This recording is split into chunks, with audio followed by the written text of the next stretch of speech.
everybody, and welcome to the Whiskey Dictionary. It has been quite a while since I've done a live stream. Actually, not as long as you would think. Boy, I am awful bright. Give me just a sec, I can fix that. Sorry about that.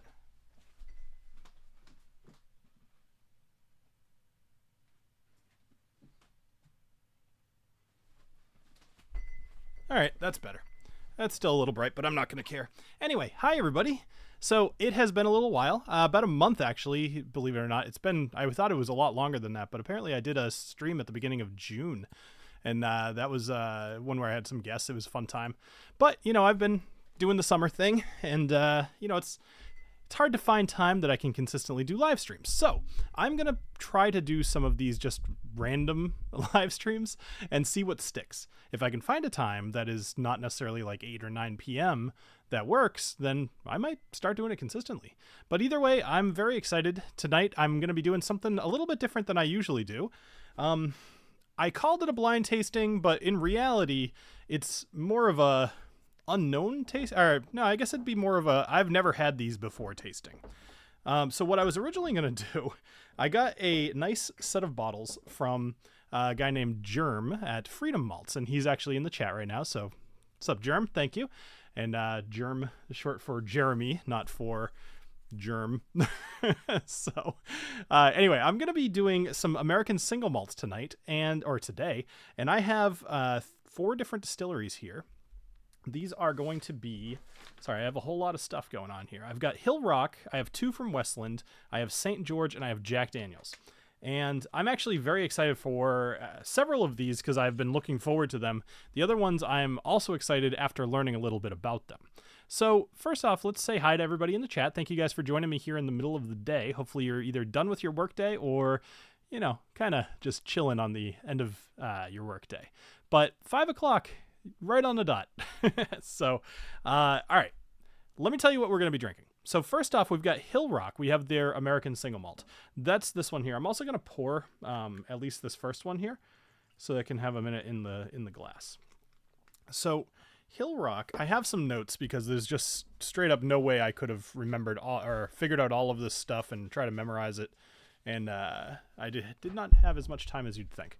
So it is estate-grown malted barley smoked on site with Scottish imported peat. It's aged upwards of 6 years in a range of cask types that include some ex-sherry, bottled at 48.2%, and it goes for about $100. Although I was seeing it more consistently for about $110.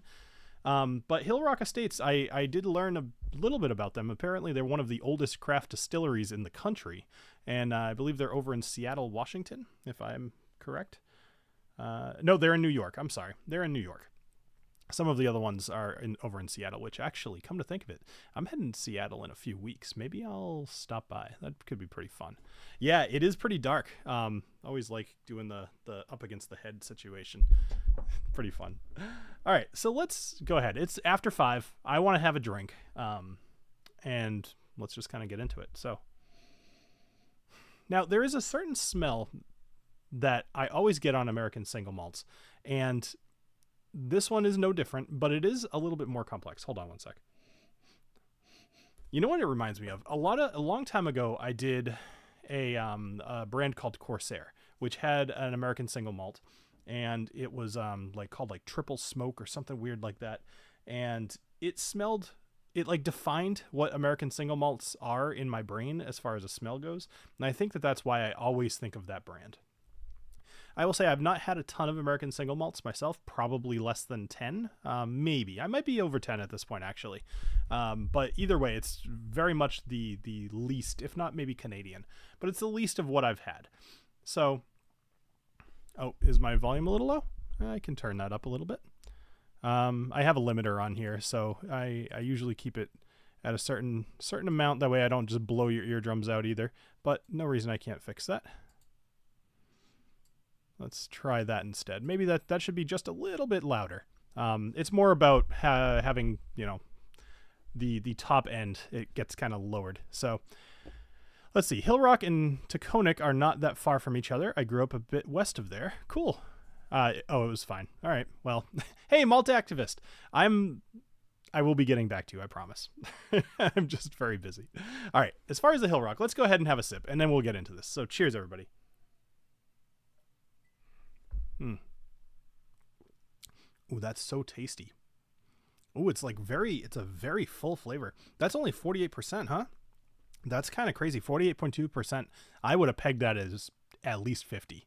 It's a very heavy flavor. Here's what's interesting. I drink more scotch than probably almost anything else.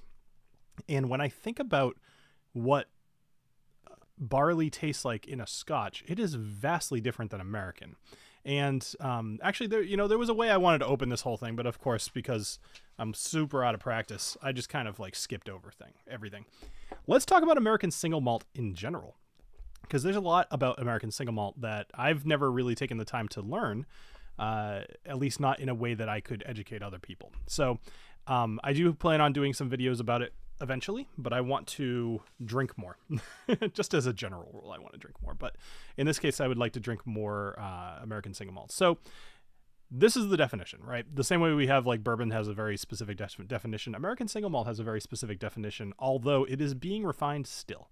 So at the moment, the TTB defines American single malt whiskey as made from 100% malted barley, distilled entirely at one U.S. distillery, mashed, distilled, and aged in the United States, distilled to 160 proof or less, and matured in oak casks that hold no more than 700 liters. So if you listen to that, other than the 100% malted barley, what is the key piece that stands out in that definition to you? Because there's something very specific that makes American single malt such a creative and possibly unique style of whiskey. As far as I'm concerned, I shouldn't say as far as I'm concerned, but there's always that lag and you guys are typing whatever. So in this case, the key there is it does not need to be brand new American oak. And it does need to be oak, but it doesn't have to be new. And that can lend itself to a lot of creativity. You can start reusing other people's barrels. It's just oak casks. Yep. At least that's what the definition has. There might be some changes. I don't believe that there are. This was right off of American Single Malt Whiskey Commission's website. So in this case, they can do a lot with that. You can reuse anybody's cask as long as it's oak. So that's important. In this case, I keep saying that. The American Single Malt Whiskey Commission are a group of people that are trying to maintain the integrity of what it means to be an American single malt.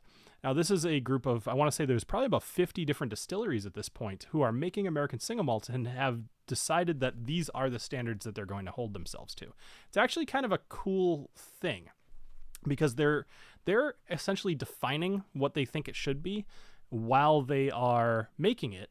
And at that point, they're going to become the authority. And yes, the government can kind of do whatever they want. But when they've seen proven evidence of this is something that people are adhering to and it's doable and they're able to make money, people aren't probably going to veer away from that too much. Also, if they never become an actual style of whiskey that's recognized in the United States, they will still be a known entity that judges quality. It'll be almost something similar to calling something bottled in bond. Like, you know that that is a government thing, but you know that meets a certain quality. And in this case, if you call yourself an American single malt and you're part of this group, you are signing up to be quality. Now, a couple things that are neat is the founding members. There were, 9 of them? And then, as I mentioned, there's about 50 now. But Balcones, Copperworks, Few Spirits, Headframe Spirits, Santa Fe Spirits, 888 Distillery, which is in Nantucket, by the way. I actually visited there one time. I'll tell you about that in a little bit. Virginia Distillery, Westland Distillery, and Westward Distillery. All of those distilleries were among the initial founders. And actually our one of our favorite distilleries out here, right? Crowded Barrel. They are on that list of additional distilleries that also support this. I also know, just from having been there a few times, like, they are very much involved in trying to promote American single malt and what it could mean. And it's a cool thing. Let's see. Just checking on the chat here. Hey, John Mamuka, nice to see you. Hey, Alex, thank you very much for the super chat. Appreciate that. Let's see. Happy hump day. I work in Orange County, not so far from Orange County Chopper. Please for the last 2 years, so I'm just discovering places. Okay. Neat. So drinking this particular whiskey, the Hill Rock, right? I'm just going to go back to this for a minute. I was a little bit concerned, and one of the reasons I have not picked this up for quite a while is the price. $100 bourbon, well, I say bourbon, in this case American single malt. An American anything for $100 is usually a hard sell for me. Some of the brands that I've found are usually worth it are like Barrel Spirits. They're awesome typically. But I don't know anything about Hill Rock. And as I was looking into them today and saw like how long they've been around doing their own thing in New York, it kind of made me think, okay, this might be kind of awesome. And when I looked at what else Freedom Malts sent me, so I'm a little bit all over the place. I apologize for that. So let me tell you what he sent me, because when you hear this, you're going to like shoot me for just letting this sit in a box for months. So he sent me 2 Canadian whiskeys, which, but I'm just joking. JP Wiser's. So one's a 24-year-old cask strength. Another one's 22-year-old cask strength port finish. I bet I'm going to love both of those. Then we have what's in front of me: Hill Rock, Westland, St. George, Jack Daniels. Then there's Yahara Bay, which I looked up. They're an independent bottler. I don't really know anything about them, but it's a 8-year-old rye. Then there's Great Northern, which in this case it was a store pick, which is toasted barrel 6-year straight rye. And then there's Brookhellen. Let's go Brookhellen, which is 100% malted wheat. Now that's something that's an interesting category that I haven't done too much. I've had plenty of wheat whiskeys. Not plenty. I've had some wheat whiskeys. So that one should be pretty good too. But I decided to keep it to a theme and do American single malt. All right, let's see. The discs are starting to trickle into the stores. All right. Cheers, Bill. Watching Blue Jays play the Dodgers at work. Nice. So any of the oak cask, like X wine or what, could do some interesting stuff with that. Absolutely. And what you're seeing is like Virginia Distillery. They've been doing things with crazy casks all over the place. They have an X bourbon cask, of course, but then they have an X sherry. They have an X, is it cognac? Maybe it's not cognac. Something. Somebody look that up for me. They have a few different weird ones that I've actually done on the channel, but it was Cuvée. Thank you. Cuvée. I knew it was a C. So they're doing weird things. Westland, I believe, is doing some fun stuff, I believe, with sherry and port. And then pretty much anybody who's calling themselves an American single malt, they're just going crazy. And that's why I think that this whole like definition is good, that it's still flexible, but also good that somebody's trying to put a cap on it. Otherwise, we're going to end up with like turpentine in our whiskeys again. All right, so let's go back to the Hill Rock. So one of the things I'm still tasting, actually, even after all this time of having that sip, is chocolate. That's a big one in here. And I find that in some of the heavier malts in like Scotch, is that you'll get a like a dark chocolate kind of flavor. So let's have another sip. Yeah, Freedom Malts is awesome, by the way. He's got his own channel. He actually told me specifically, he was like, I'm okay with you talking about it, but it's not ready for people. So I think you guys should go give him a subscribe. It's easy enough to find the link in the description. Go over there, check out his stuff, and force him to make some more content, because he now has an audience. I think that'd be great. It's hard to grow in YouTube, as you guys are potentially seeing with Dungeons and Drams. I'm not even at 1,000 subscribers on that channel yet. I've been doing it for a year, and I brought over some of you guys. So anyway, all right, let's see. I'm just checking some of these notes. Okay, estate grown. This is what I was looking for. Estate grown malted barley smoked on site. Yeah, so this is interesting. It's smoked on site with imported peat. I find that interesting because I'm not really tasting so much smoke in here. I don't think I would have picked it out if I didn't just read it, which is tough. It's hard to be influenced by. I didn't actually even intend on reading that, and oh well. But let's see what else I get.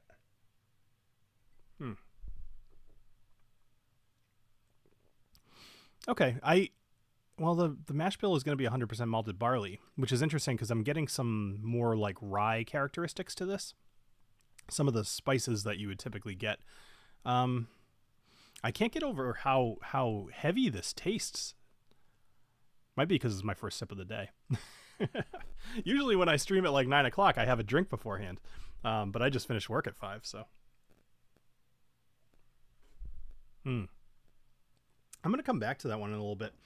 what I'm really hoping to see here, this is as much hanging out with you guys as anything. Like, we're all done work, hopefully, or you're ending work. This is just a fun hangout. But I want to experiment with American single malt because I'm of the opinion that despite the creativity that you can have, there's a very distinct flavor that all of them tend to have. And I'm hoping to prove myself wrong here. So let's go ahead and it's very robust, Freedom. Or Germ. I feel like Jerm should be pronounced more like Jerm. I'm going to call you Jerm. It is way more hard to say. All right, so Westland. This is the first Westland I have. And this is called the Colere edition. I'm going to go with Colere. It's Colere. Now, here's the thing. It's Latin, which means to cultivate. However, colère is also French, which means angry. So I was surprised when I saw this. I was like, oh, why is it like, I just read the name and I know a little bit of French, and I read the name and I was like, doesn't that mean like angry? What is this going to be? Is it going to be like heavily peated or something like that? But I did not know anything about this. I've never done Westland on the channel.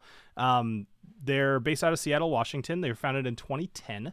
Now, one thing I remember about Westland is a while back at my local liquor store, Julio's, they had this big event, and they invited a whole lot of kind of prominent figures in whiskey to come discuss terroir.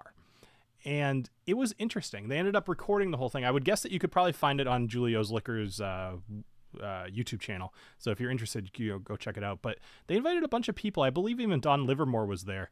And they were talking about terroir versus provenance, which...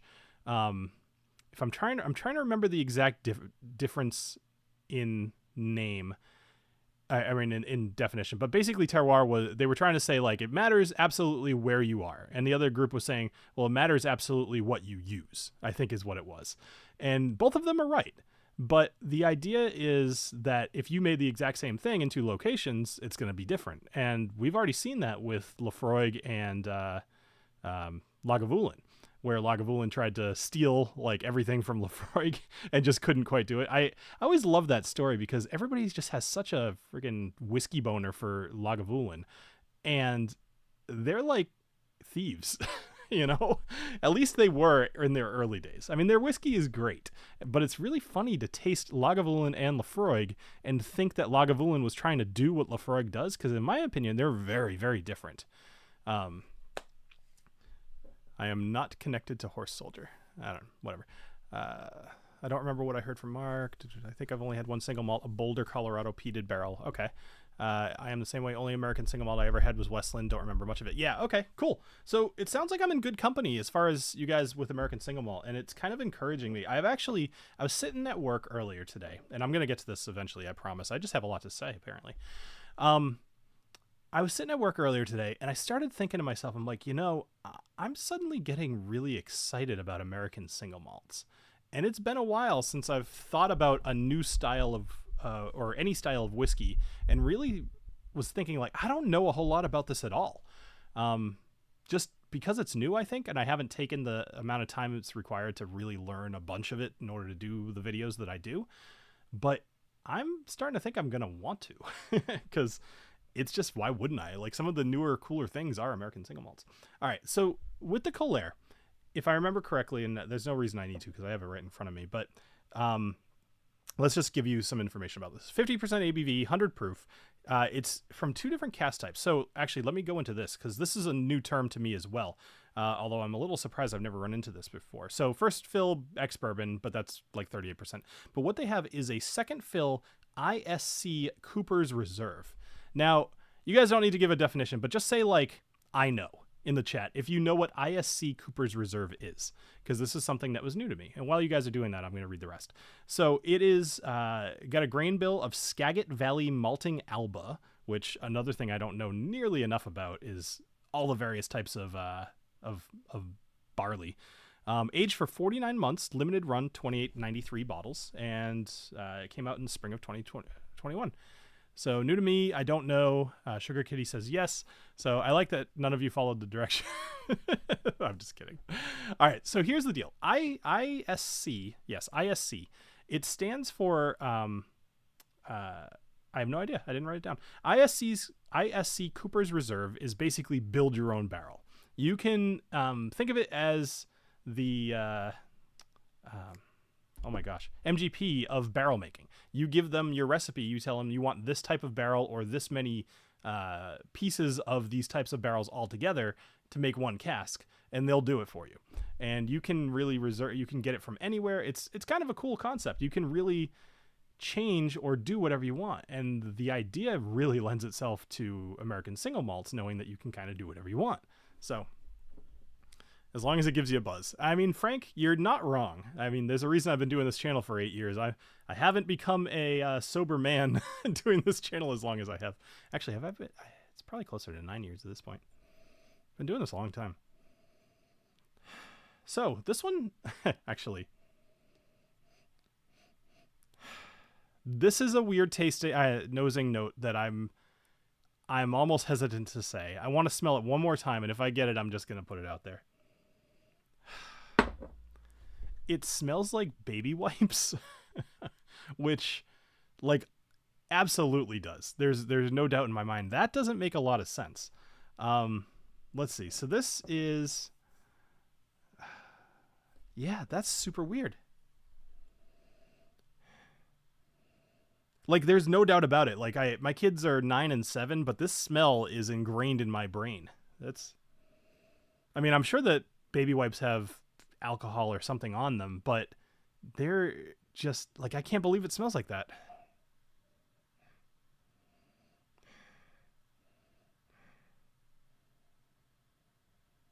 If I hold it a little further away, it's starting to sweeten up a little bit, but man, I can't believe how much it is staying in that same smell. All right, so here's what I need to do. This one, right? This one's the edition one. I have the edition 2. I'm going to pour this one too and just see if it has that same smell, because that is blowing my mind right now.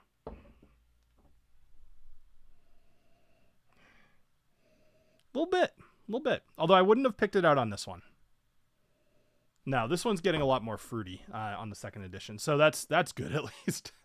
Hopefully this tastes a little better. All right, let's go ahead and have a sip. Cheers, everybody.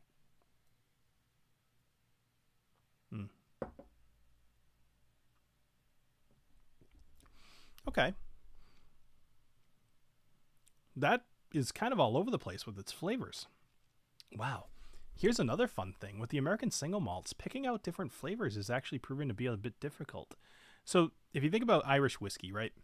When you drink Irish whiskey, just straight Irish whiskey, not like cherry finished or anything like that, there's not a ton going on the flavor of Irish whiskey usually. Sometimes there's stuff. And I'm getting some of that with this American single malt. It's actually, this is interesting. What am I tasting here?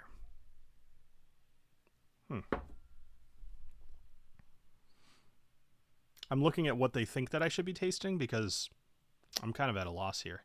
Even their description is pretty weak. It says lightly sweet cornflakes. Fruit and granola flow through the whole palate. Maybe changing form throughout. It starts jammy, then freshens and sweetens into pineapple. So in general, I'm thinking that this is supposed to taste kind of citrusy, fruity something. And I guess I could see it. You know what this kind of tastes like? It tastes almost like a copper pot still to me. And maybe that's why I was thinking about Irish whiskey a second ago. But it's kind of boring. It's not bad though. It just doesn't, I guess I don't know what I'm looking for. Sometimes it's tough. I go into whiskeys with a lot of expectations often, and then I find myself let down versus just enjoying what it is. So part of that happens when you do like 5 of these, because you can't help but compare them to each other. But when you drink this one right after the Hill Rock, like this was such a robust flavor. This one's a very thin flavor, but not a bad flavor. It does taste a little bit fruity on the finish here. Malt Activist is saying the baby wipe smell could be lavender. I don't think so, but I kind of get what you're saying. It doesn't necessarily smell. It smells like the fragrance that they put onto baby wipes, so maybe, but I don't think we ever did lavender. It's more just like a fresh, clean, almost, actually it's almost like there's candles and whatever. Like I have a wife, we have candles. So like cotton breeze or like summer's cotton, like something with the word cotton in it. All right, so let's see. Yeah, I'm not even sure what to make of that. It's good though. Like, is it $100 good? I'm not sure, but it is. It is like a limited edition, which I'd put this at like a 70 personally. I feel like I looked up all of these and I think that they were all about $100. So put that, for what it is. Jerem, what do you think of this one as far as the Calera edition 1 versus, let's say, the 2? I thought about having Jerem on the stream today, but unfortunately I did this kind of so late last minute. I didn't have time to make like screens and everything to have him on the stream with me. So maybe someday I'd like to have you on here. I actually, like I said, I have 5 more. So maybe next time that I do a stream with those 5, I can have you on the channel. It'd be cool. I poured more of this because I'm not done with it. Yeah, I'm just... So let me tell you what this description says, because I'm getting none of it, right? This was actually... I think this was from Whiskey Wash. Fairly boozy at the top, then lightly sweet, then cornflakes. Fruit and granola flow through the whole palate. Boy, this is like pretentious. Changing form throughout. It starts jammy, then freshens and sweetens into pineapple, with a bit of baking spice on the back palate. That I'm getting a bit. I'm probably getting a little bit of the pineapple with the citrusiness. A touch of bitter almond and soap on the finish. Soap? Really? Usually that's a bad sign. Means that they cut it wrong. Surprisingly warm. I added a touch of water to soften the overall taste, but it remains warm until the end. All right, let's see if I add a little bit of water to this. If it changes flavor at all. If anybody out there is actually drinking along with me, let me know what you're drinking. I saw some people in the Discord, which, yeah, I know, right? Soap in the glass. I thought about that too, Killajolt, and possibly, but I don't think so. It's not the same kind of smell. The water completely changed to the nose. I'm still getting a little bit of that baby wipe smell, but far, far lower. So maybe it was just a high alcohol kind of concept. So Freedom Malts is saying he gets farm fresh hay and general farmyard in both smell and taste. Fruit does come at the end. I would agree with the fruit coming at the end for sure. I guess I could see what you're talking about with the farm thing. Although, yeah, like, it's weird. Like, I'm curious if you guys do the same thing. Do you associate, when you're drinking, do you associate colors to the flavors that you're tasting? I typically do. And sometimes I'll throw that onto my descriptors. I'll, like red berries or golden hay. I'm sure you guys have heard me do that, especially in, I think the last couple episodes I've said golden hay for whatever reason. So Mamuka's drinking Scotch Malt Whiskey Society, 113.58. Ay caramba. I don't remember which, like any of the numbers, what they mean. There might be like 1 or 2 that I had memorized for a while. Great company though. Like I worked with them a few times and I've always been very happy with everything that they've sent over. So it's expensive though. Like I never had a hard time promoting them, but I had a hard time personally buying the stuff because it's just expensive. But I was always happy whenever I got a bottle. Nice. So Freedom's drinking the same thing I am. All right. So then we're moving on to the Calera Edition 2. Let's see how this one's different than the first. So it's the same ABV, so 50% ABV. This one is aged for, this is great, 4 years, 357 days. So I guess they didn't want it to be 5 years old. It's first fill ex-bourbon, second fill ISC Cooper's Reserve, and then it uses a Belgian brewer's yeast. It's 100 proof, 50%, and uses Talisman malted barley. A second row winter variety. Ooh, I do like winter barley. I bet I'll like this one a lot more than the first one. So this says it's $185. So this one was, man, I had no idea that you had sent me such good stuff. I wish you would have been like, hey, Bill, don't be an idiot and let that sit in a box for, I don't even know. It was probably like 5 months. It was a while. Might have been longer. Ooh, this smells unique. It smells really unique. It's reminding me of like bubble gum almost. Some sort of banana.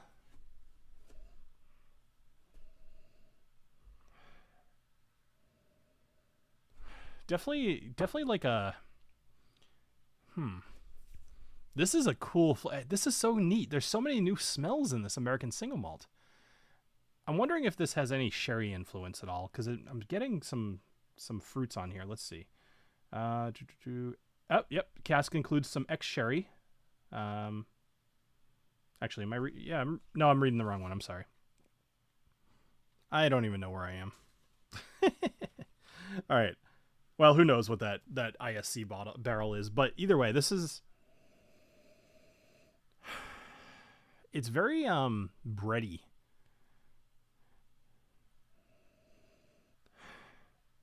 I think I'm on the right track here. Almost like a cranberry bread with walnuts.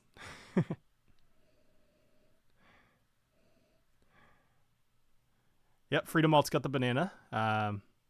Barley's a different strain. Yeah, okay. I have a cheat sheet for distilleries.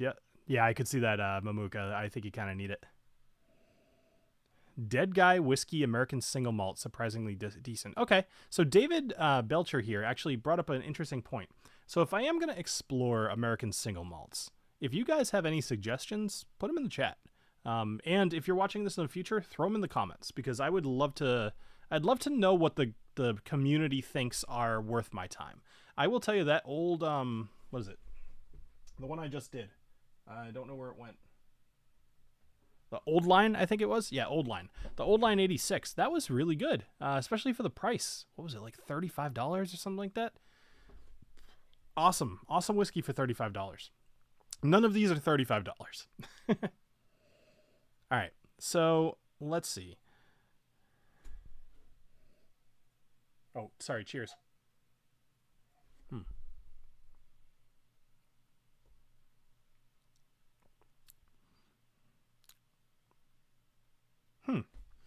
Interesting. All right. So now this one's actually, I'm just realizing about what I was about to say compared to what I've just read. I was about to say this one is leaning a lot more heavily on bourbon flavors, and then I'm remembering it was first fill bourbon, ex-bourbon cask. However, the finish is actually coming through very strong all of a sudden. That was pretty cool. Hold on, let me get my, it's almost like a menthol kind of feeling, but not taste, where it's like a very sharp kind of, like, how do you describe a taste? Like, so it's hitting my tongue and it's very sharp, but it's continuous and it's continuing to be as sharp. The way that I interpret menthol or like a very young rye, same idea. That one tastes much more interesting than the first one. I think this is more what I was looking for, is something unique. So Malt Activist says, Texas single malt Balcones.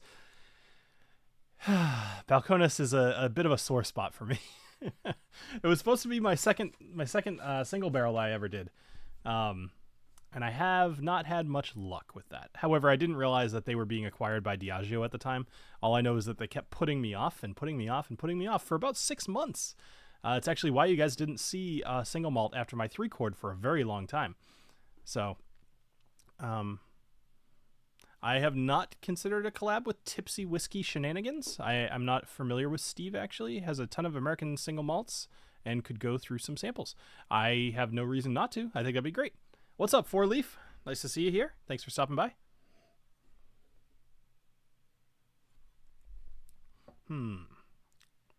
Yeah, I like this one a lot. I feel like this one's much more interesting. Some of the tastes I'm getting here are like leather.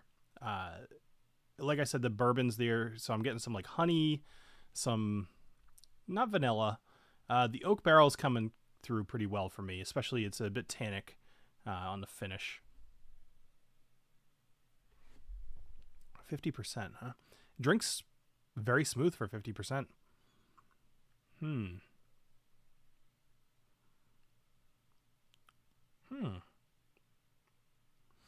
There's something else here I'm trying to identify here. It's almost like a grape flavor.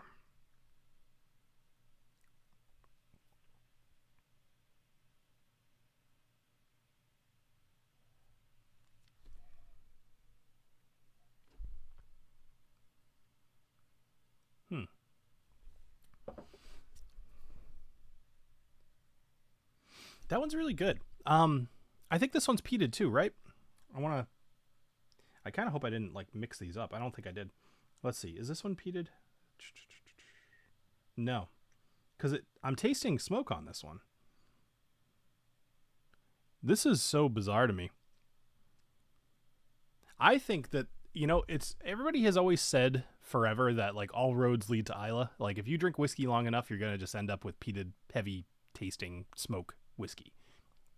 I'm starting to think that American Single Malt might be a contender for that concept, because I will tell you, like, I clearly have drank a lot of whiskey, and every time I drink one, it's hard to not just be like, oh, this tastes like this, or this tastes like this, or oh, this has components of these two. With some of these that I'm tasting right now, I'm not even really identifying them as others. Like, it's not tasting like other whiskeys I've had before. This one is so far my favorite for sure. Although that first one was very good. All right, let's move on before I completely lose my sense of taste.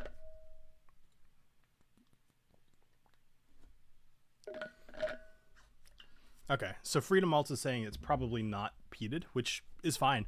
Are you tasting any of that smoke on yours as well, Germ? I'm curious.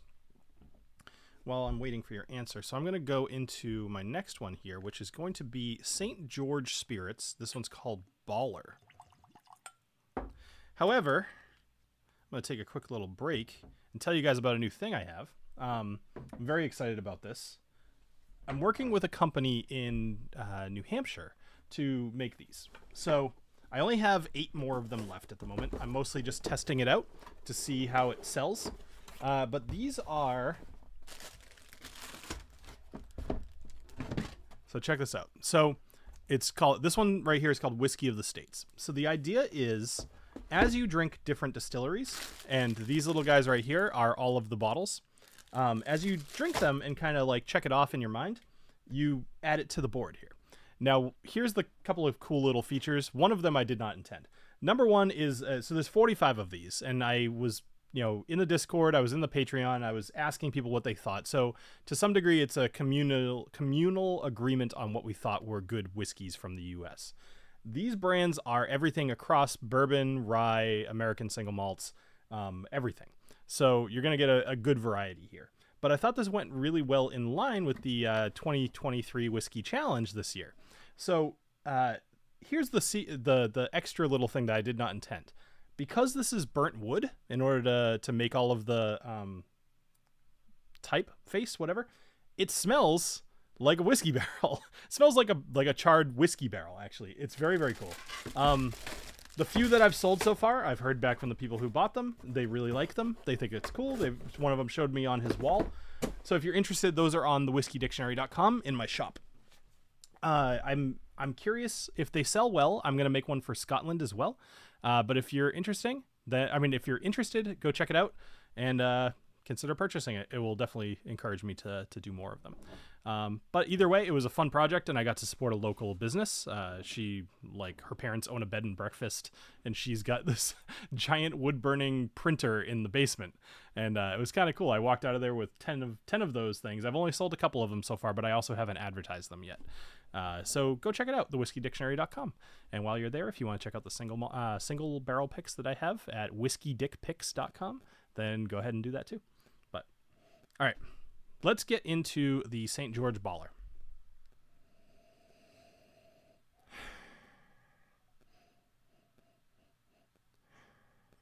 Yeah, you know, it's funny. I thought the same thing. Sugar Kitty. Sugar Kitty, I always think it's it doesn't matter. Sugar Kitty is saying that so many times St. George Baller is stacked in the Japanese section just by the look of the bottles, which I don't have an image of it hanging around here.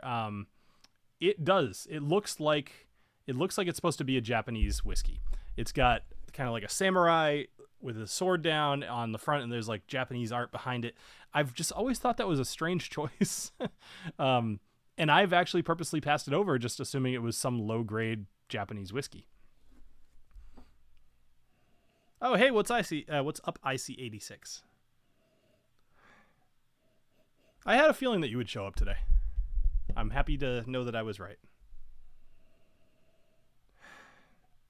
All right, so this one's 100% malted barley, 47% ABV, and it's about $70. So this one's actually the cheapest of the 5 tonight. $70 is still like pretty good, but American single malt seems to span the gamut from very inexpensive to very expensive. Just like everything else, there's always going to be premium stuff. The smell here is very sharp, but it's clean. It's not I'm trying to think of what I would identify this as. Like mint almost, but not quite as herbal. Let me try a sip. Cheers.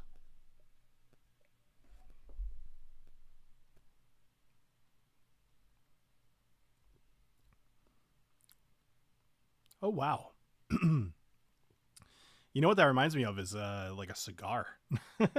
Little bit. Not smoky, more just like actually it's now going into that herbal that I thought I was not smelling, but I probably was, because it tastes very herbal to me. This tastes, oh, you know what this tastes like? This tastes like an extremely hoppy beer. That's exactly what it tastes like.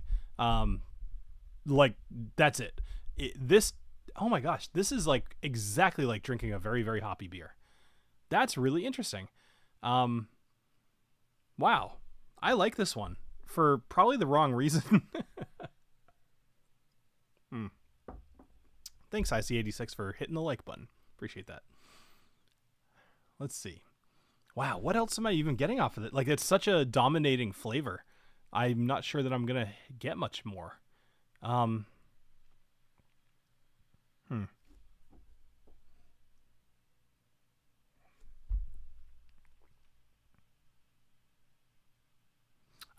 checking out some of these notes as well. With the live streams, I care a little bit less about exactly what I'm tasting and more about discovering a new whiskey with you guys. So this is so interesting. I almost wish I could pour this in a highball with some ice. I bet this would be really good with like club soda.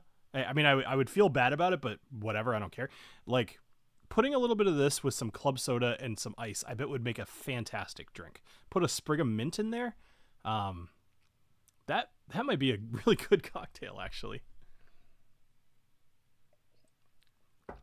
I have tried few single malt, not for a while though. Cherrywood smoked instead of peated. I've not had it by myself, but I've had it in a blend. So the problem is I had it at a tasting among like 70 other whiskeys. So I don't remember few, but I do know of it. I can picture the bottle very, very well. This whiskey was designed to make a classic Japanese highball. That's nailed it. Awesome. That's great. I had no idea about that. Very cool.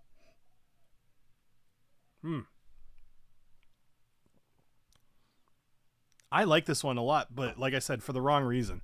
For 70 though, that would be one I wouldn't mind having on my shelf to introduce people to and just be like, look at this weird shit. So I guess St. George, good job. All right, let's try our last one here in the lineup.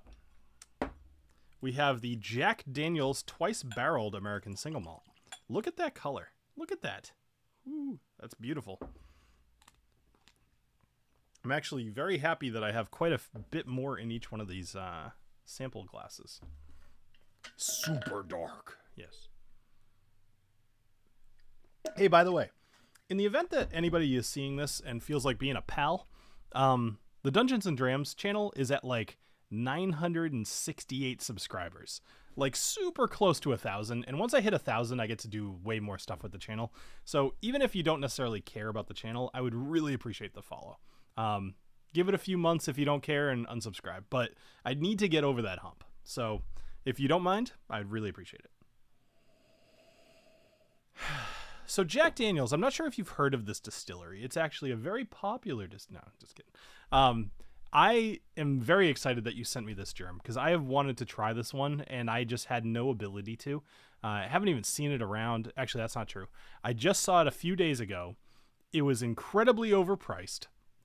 It was one of those situations where I was talking with the owner and I was just like, dude, come on, you know? And I was pretty put off by the whole thing. I actually walked out of there empty-handed. It was that, and then the Balcones, sorry, not Balcones, Blanton's was like $130 and that whole business. And I just was like so annoyed. If somebody could do me a favor and post a link to Dungeons and Drams, I'd appreciate it. Just to make life easier. Thank you, David. Actually been having a ton. Oh, sorry. Cheers. I'll get into that in a sec. This is delicious. Holy crap. This is like wicked dark chocolate, coffee, black cherry. Wow. Okay, hold on. I was going to take my time with this, but I absentmindedly took a sip, and now I feel like I want to just dive into this. I am so impressed by Jack Daniels. Who knew that they could make good stuff too?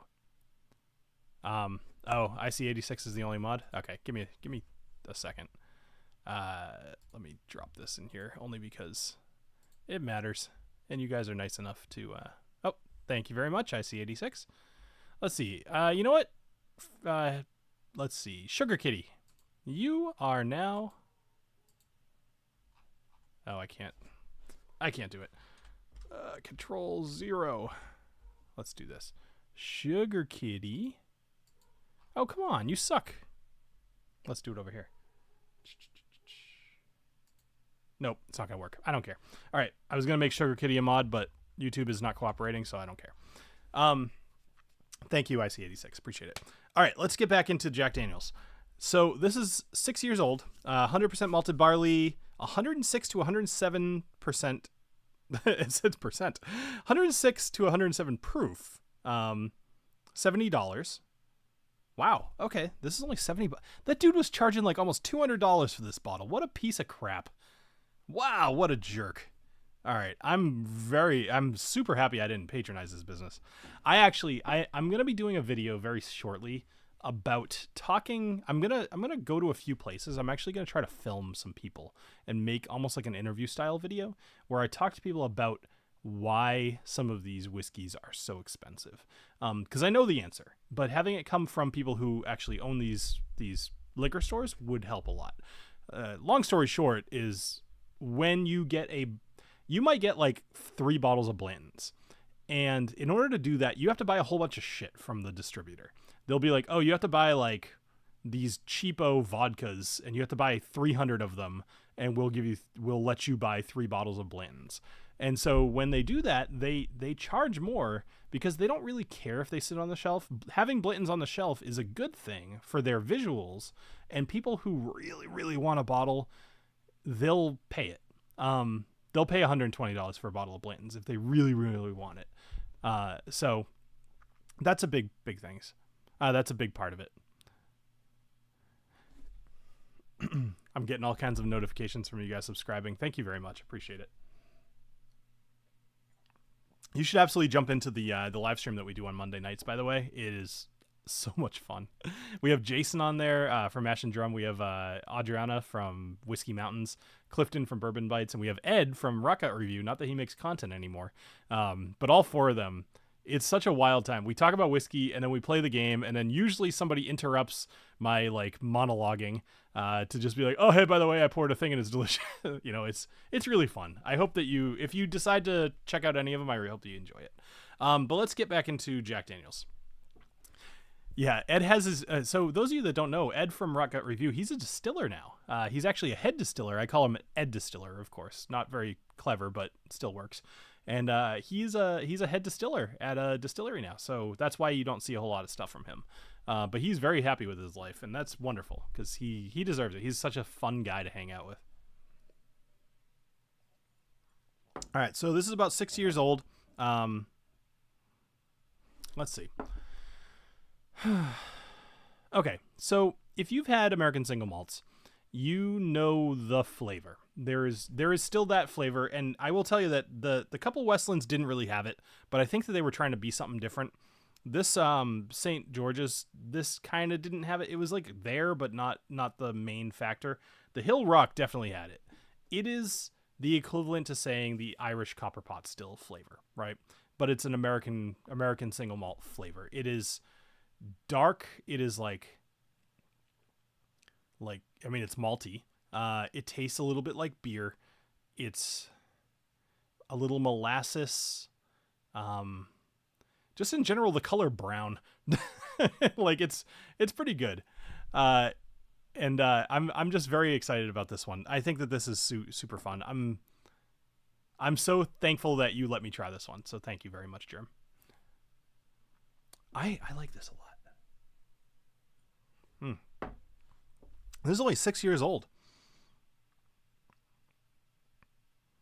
I'm just looking at some of these items here to see what else I shouldn't cover my mouth when talking into a microphone. I don't agree with their tasting notes. So here's mine. So I don't really get much of the tannic flavor. I don't think that the oak barrel is having a huge effect here. I think that the main bits that I'm getting are that maltiness mixed with some yeast. Molasses is huge for me here. Brown sugar.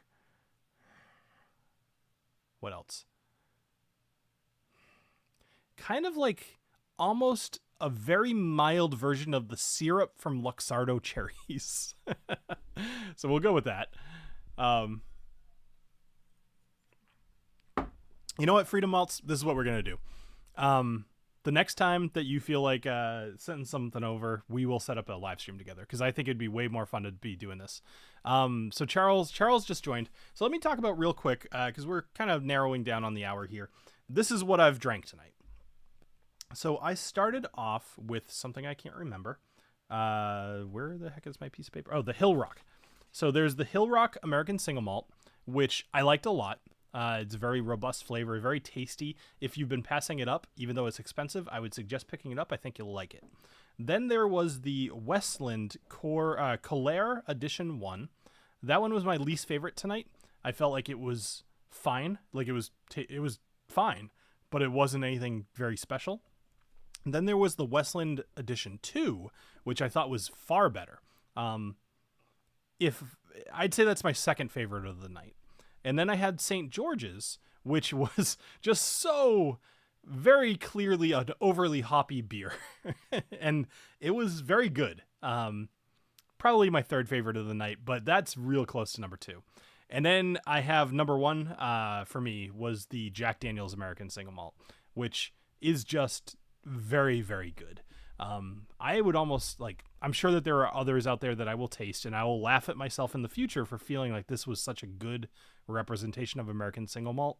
But at the moment, it's awesome. I also don't necessarily know that I would consider anything to be a good representation of American Single Malt because it's almost like such a vast, it's very wide as what you can do with it, you know? Like you can be sherry, you could be cuvee, you could be anything really. You could do whatever you want, apple brandy, and make an American Single Malt. So yeah, I don't know, man. I'm starting to love this. I'm thinking I'm gonna be spending some time with American Single Malts real soon. Maybe it could be kind of fun to do. What month of the year do you think maybe July? July could be American Single Malt month because 4th of July, right? Be like America.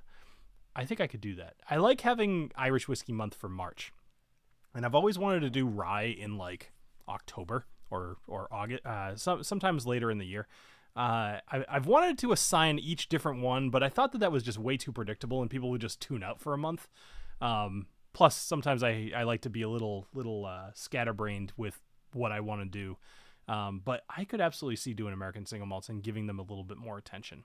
So once again, if you're watching this in the future or now, let me know what American Single Malts you think are worth my time, and I will absolutely spend money on it. Speaking of which, join the Patreon, please. I could use some extra spending money. So I would happily pick up whatever you guys suggest. All right. I think I'm going to cut it because I'm kind of out of things to say. I don't want to just push it for another 5 minutes. But thank you guys all for joining me here tonight or today on the Whiskey Dictionary. I have not decided that this won't be my time or anything like that. I haven't really picked a time that I want to live stream, but I do want to live stream more consistently. I do enjoy it. And actually, in the few months since the last time I've really consistently live streamed, I have a whole bunch of stories that I really want to tell you guys. So check out the WhiskeyDictionary.com. I've got some stuff up there. I'm actually going to put up a brand new product probably later tonight or tomorrow. Something fun that I was doing, so you guys can check that out.